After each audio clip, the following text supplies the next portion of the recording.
मेरी ना एक बात लिख कर रख ले, ये लड़की हमें एक ना एक दिन बहुत बड़ी मुश्किल में डालेगी। ये सिर्फ शक्ल से मासूम है। मैमूना,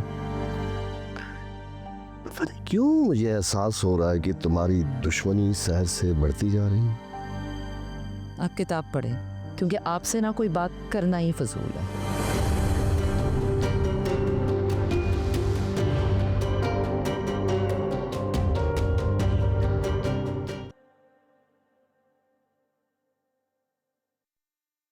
ये आपकी कुछ रसीदें आपके पॉकेट में रखी थी, जरूरी थी इसलिए संभाल ली।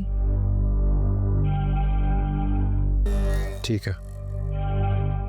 क्या है ये? खुद तो बता रही हो, रसीदें।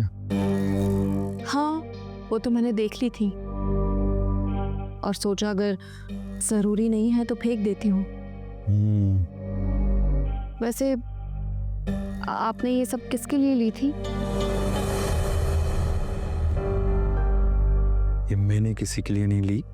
वो दरअसल एक कुलीग है मेरे ऑफिस में, उसका कार्ड काम नहीं कर रहा था तो उसने मेरा यूज कर लिया। आपके ऑफिस में कितनी लड़कियां काम करती हैं? बहुत है। क्यों? क्या आपकी सबसे दोस्ती है? क्यों पूछ रही हो तुम? बस ऐसे ही। ऐसी बहुत ज्यादा फजूल बातें नहीं करना शुरू होगी तुम।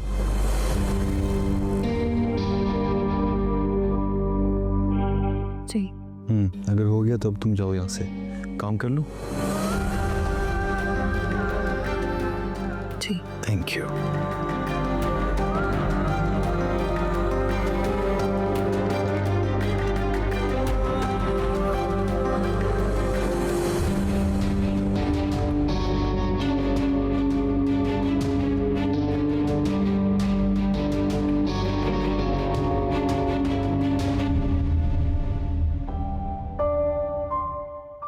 लगता है तुमने अपनी मामा को बहुत मिस किया है। मिस? बहुत ज्यादा मिस। अच्छा सुनो, तुमसे एक बात करनी थी। तुम्हारे डैड से तो कर ली है, मुझे सोचा तुमसे भी कर लूं। ये बताओ तुम्हें रमशा कैसी लगती है? ठीक लगती है, बट आप ये बात क्यों पूछ रही हैं? वो इसलिए क्योंकि मुझे तो बहुत अच्छी लगती है और मैंने सोचा है उसे अपनी बहू बना लो।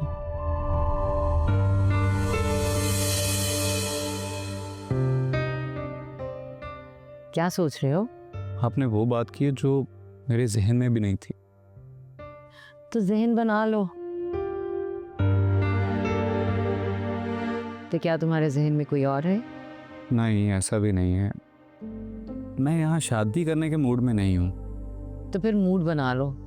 मुझे तो रमशा बहुत अच्छी लगी है, घर की लड़की है, और तो और शहर की इस बदतमीजी के बाद तो मुझे रमशा और भी अच्छी लगने लगी है।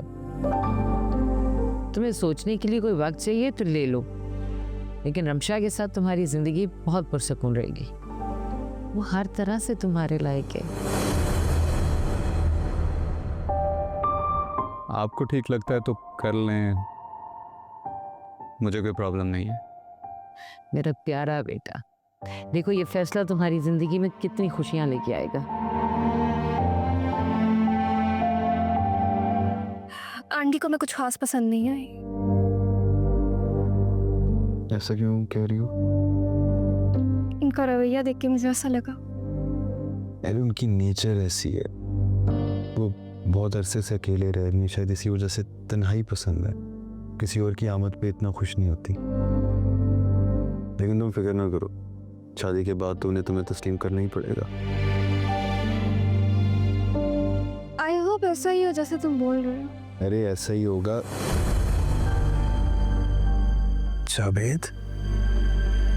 कौन जावेद? फरकंदा का शोहर जावेद। ये तो उसी की गाड़ी है। वो यहाँ पे क्या कर रहा है? तुम एक काम करो, तुम गाड़ी में बैठो, मैं चेक करके आता हूँ कि वो अगर अंदर बैठा हुआ है तो फिर हम कहीं और चलते हैं।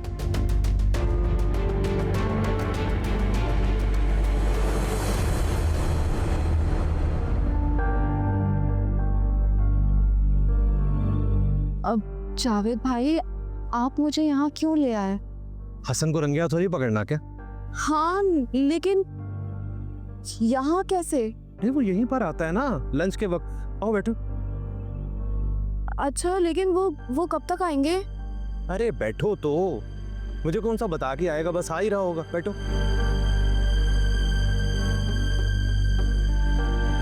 अच्छा बताओ क्या खाओगी? Chocolate shake पियोगी? नहीं नहीं, कुछ भी नहीं। एक्सक्यूज मी यार, एक चॉकलेट शेक लेके आना प्लीज। वैसे वो कब तक आ जाएंगे? आ जाएंगे, मुझे बताकर थोड़ी आएंगे। अंबर, क्या हुआ, डर क्यों रही हो? नहीं, मैं डर तो नहीं रही। लग तो ऐसे ही रहा कि जैसे तुम डर रही हो। भाई डरना तो हसन को चाहिए ना, तू शादीशुदा होकर अफेयर चला रहा है, तुम क्यों डर रही हो?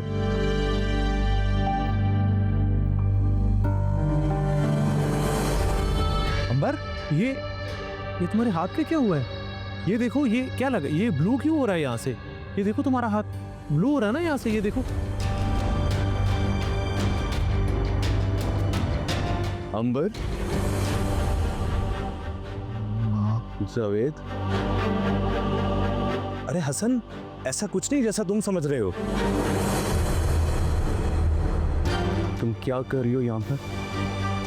वो मैं नहीं, हम तो बस ऐसे ही यहाँ पर आ गए। ऐसे ही आ गए थे?